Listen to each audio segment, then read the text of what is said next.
Thames নদী কিনাৰতে আমি শ্বুট কৰি আছিলোঁ। শ্বুট কৰি থাকোঁতে তাত মই বোলো টয়লেট যাওঁ আৰু ৰাস্তাৰ অপজিটত এখন 7 ষ্টাৰ হোটেল আছে। আৰু আমাৰতো আৰু আমি দুয়োটা আদিবাসী মানে বাগানৰ পৰা অহা অসমীয়া পলাই অহা তেনেকুৱা ধৰণৰ। আমাৰ গেটআপ চেটআপবোৰ তেনেকুৱা 7 ষ্টাৰত মানে সোমাবলৈ কাৰণ সি মানে ভয় খাইছে। কৈছে দাদা গাড়ী কৰি উলিয়াই দিব নেকি? বোলো এই ব'ল মই কথা পাতিম খালি তই একো কৰিব নালাগে, তই ইয়া কৰি যাবি। গৈ 7 ষ্টাৰত দিলোঁ সোমাই গৈ ঠাণ্ডাত গৈ লৈ লয়। চাদাটো মানে কি চাদা প্ৰথম যেতিয়া খায় নাখায় আচলতে চাদাটো লয়, খোৱা বস্তু নহয় লৈ আহে ভয় আহে চাদাটো লয় নাখায়। প্ৰথম যেতিয়া লয় চাদাটো মানে সি কিবা এটা ট্ৰিপ পায়। এতিয়া মই এইবিলাক ট্ৰাই কৰি আছোঁ যিমান পাৰোঁ। পিছলৈ মানে একো নাথাকিল, এনেই অভ্যাস হৈ যায়।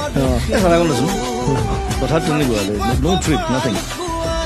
এতিয়া মদ হওক ভাং হওক ট্ৰিপ থাকেতো এটা। মই বাৰু ভাঙত নাই বা চিগাৰেটতো নাই, মই চিগাৰেট নাখাওঁ। চাদাটো এৰিব পৰা নাই, এৰিব লাগে। এইটো বস্তু কেতিয়া লাগিল ন?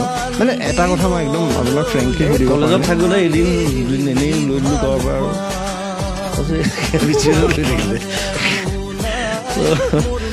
তাৰপিছত বেয়া বস্তু মই কাকো ল'বলৈ নকওঁ। বিবৰুৱাত আপুনি পঢ়ি থাকোঁতে বোলে তেতিয়া আপোনাক যেতিয়া আপুনি গাম বুলি কওঁতে আপোনাক কোনোবা এজন প্ৰফেচাৰ নে টিচাৰে বোলে টিকিং কৰিছিল নে কিবা, তেতিয়া আপুনি চিভিখন দি আহিছিল নে তেনেকুৱা কিবা এটা ঘটনা হৈছে? টিচাৰ নহয়, আমাৰ প্ৰিন্সিপালে আছিলে। প্ৰিন্সিপালে গম পালে যে মই পৰীক্ষা ধৰা আৰু BSc আছিলোঁ। এনেও মোৰ কমপ্লেইন ধেৰ, মই এবছৰত 21টা ক্লাছ কৰিছোঁ। এটেণ্ডেঞ্চ নাই আৰু ছাৰ মোৰ হেৰি আছিলে মেজৰ আছিলে chemistry, physics chemistry maths class নকৰোঁ। চ' সেইবিলাক মন কৰি থাকেতো। আৰু আমাৰ সময়ত অকণমান ষ্ট্ৰিক্টো আছিলে।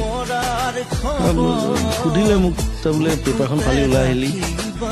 মই বোলো হয় ছাৰ, বোলো এইটো ডিগ্ৰী মোক নালাগে, এইটো বেলেগে পাওঁ, মোৰ বোলো কামত নাহে লাইফত, মই কাকো দেখুৱাব নোৱাৰোঁ। মোক সুধিলে কি কৰোঁ? মই মিউজিক কৰোঁ, কম্প'জ কৰোঁ, গান গাওঁ, খাব পাৰিবি? পাৰিম। তাৰপৰা ওলাই আহিল, তেওঁ একো নক'লে, হাঁহিছিলে আৰু তেতিয়া মিউজিক কৰি খোৱাটো মানে চবৰে এটা প্ৰশ্ন আছিলে মানে বিশেষকৈ চিনিয়ৰখিনি। মোৰ মায়েও বহুত দিনৰ কাৰণে ক'লে তই ডিগ্ৰীটো কমপ্লিট কৰ। তেতিয়া মই জুনিয়ৰ হৈ গ'লো। বোলো এতিয়া কিয় কামুৰি আছোঁ? বোলো চলি আছে ধুনীয়াকৈ। দেউতা নকয় কিন্তু দেই, দেউতা জানে। সেই বছৰে মই বিবৰুৱাৰ পৰা ইউথ ফেষ্টিভেলত গ'ল্ড মেডেল পালোঁ ৱেষ্টাৰ্ণ চ'লত। তাকো জবৰদস্তি গোৱাইছে মোক কামুৰি মানে ৱেষ্টাৰ্ণ চ'ল গোৱা কোনো নাছিলে বিবৰুৱা কলেজত, আৰু কটন ফাৰ্ষ্ট হৈ আছিলে মানে এটা মেডেলৰ ডিফাৰেঞ্চ। চ' মই পালোঁ গ'ল্ড মেডেল সেইবছৰ বিবৰুৱা ফাৰ্ষ্ট হ'ল। ফূৰ্তি আৰু মই একেদিনাই হিৰো কলেজত। তাৰপিছত অনামিকা ৰিলিজ কৰিলোঁ মই এলবাম, অনামিকা ছুপাৰ হিট হ'ল। চবেই বেছিভাগে চিনি পোৱা হ'ল আৰু তেতিয়া লিংগাৰ বুলি কিনে বহুতে পাঞ্জাৱী বুলি ভাবিছিলে প্ৰথমতে, ৰাজস্থানী বুলি ভাবে। কিয় ভাবিছিল? লুকটোৰ কাৰণে, গাৰটোৰ কাৰণে লুকটো বাৰু চুলি দীঘল আছিলে। তাৰপিছত নেক্সট ইয়েৰ আকৌ বিবৰুৱা গল্ডেন জুবলি আছিলে। তাৰপিছত মোক বিশিষ্ট অতিথি হিচাপে মাতিছে সেইখন কলেজত বিবৰুৱাত। আৰু সেই প্ৰিন্সিপাল ছাৰৰ লগত মই একেলগে বহি আছোঁ। তেতিয়া ছাৰে কৈছে I am proud of you. সেইটোৱে আৰু এই একনলেজ কৰাৰ কথাটোও ডাঙৰ কিন্তু ন? আজি সময় মানে বয়স আচৰিত হৈ গ'ল। তাৰমানে 1 বছৰৰ ভিতৰত তেনেকুৱা হৈ থাকিলে হঠাৎ গোটেই কাৰবাৰটো চিফ গেষ্ট হিচাপে ইমান মাতিছে মোক।